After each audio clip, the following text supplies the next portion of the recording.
pendidikan untuk diberikan kepada peserta didik untuk memperbaiki prestasi belajarnya sehingga mencapai kriteria ketuntasan yang ditetapkan.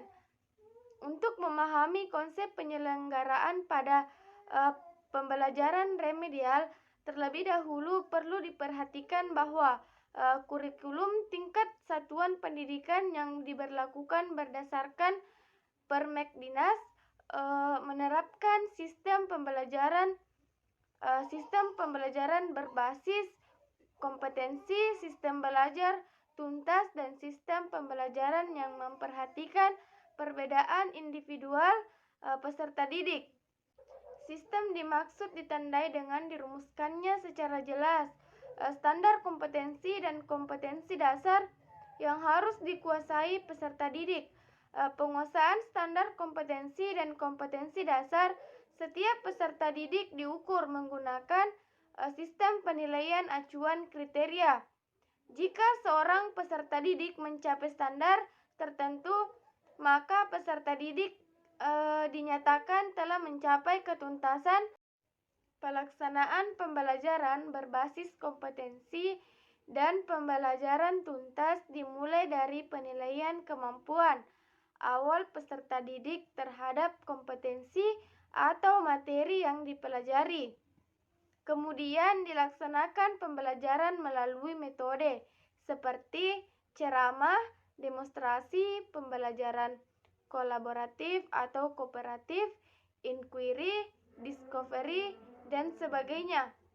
Melengkapi metode pembelajaran digunakan juga berbagai media seperti media audio, slide, video, komputer, multimedia, dan sebagainya. Pelaksanaan sedang berlangsung diadakan penilaian yang mengetahui kemajuan belajar, serta seberapa jauh penguasaan peserta didik terhadap kompetensi yang telah atau sedang dipelajari. Dengan diberikannya pembelajaran remedial bagi peserta didik yang belum mencapai tingkat ketuntasan belajar, maka peserta didik ini memerlukan waktu lebih lama daripada mereka yang telah mencapai tingkat penguasaan. Mereka juga perlu menempuh penilaian kembali setelah mendapatkan program pembelajaran remedial. Adapun prinsip-prinsip remedial menurut Depdiknas tentang panduan penyelenggaraan pembelajaran remedial, prinsip yang harus dipegang dalam pelaksanaan remedial yaitu yang pertama, adaptif. Setiap peserta didik memiliki keunikan sendiri-sendiri dan mereka semuanya berbeda. Oleh karena itu, program pembelajaran remedial hendaknya memungkinkan peserta didik untuk belajar sesuai dengan kecepatan, kesempatan, dan gaya belajar masing-masing. Dengan kata lain, pembelajaran remedial harus mengakomodasi perbedaan individual peserta didik. Yang kedua, interaktif. Pembelajaran remedial hendaknya memungkinkan peserta didik untuk secara intensif berinteraksi dengan pendidik dan sumber belajar yang tersedia.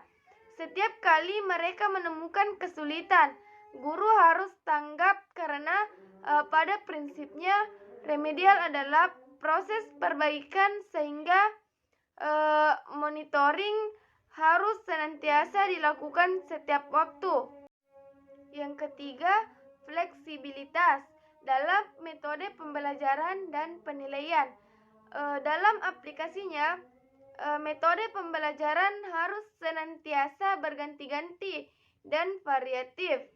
Guru harus mengembangkan dan menyesuaikan dengan kebutuhan dan karakter siswa sehingga semua siswa terakomodir dalam metode tersebut. Yang keempat, pemberian umpan balik sesegera mungkin. Umpan balik berupa informasi yang diberikan kepada peserta didik mengenai kemajuan belajarnya. Yang kelima, kesinambungan dan ketersediaan dalam pemberian pelayanan program pembelajaran reguler dengan pembelajaran remedial. merupakan satu kesatuan sehingga keduanya harus saling melengkapi. Untuk melaksanakan remedial harus dipahami terlebih dahulu apa itu remedial. Pembelajaran kegiatan remedial ialah kegiatan yang ditujukan untuk membantu siswa yang mengalami kesulitan dan menguasai materi. Sesuai dengan pengertiannya, tujuan kegiatan remedial ialah membantu siswa mencapai tujuan pembelajaran yang telah ditetapkan dalam kurikulum yang berlaku. Dalam kaitannya dengan proses pembelajaran, fungsi kegiatan remedial ada 4, yaitu yang pertama, memperbaiki cara belajar siswa dan cara mengajar guru. Yang kedua, meningkatkan pemahaman guru dan siswa terhadap kelebihan dan kekurangan. Yang ketiga, menyesuaikan pembelajaran dengan karakteristik siswa.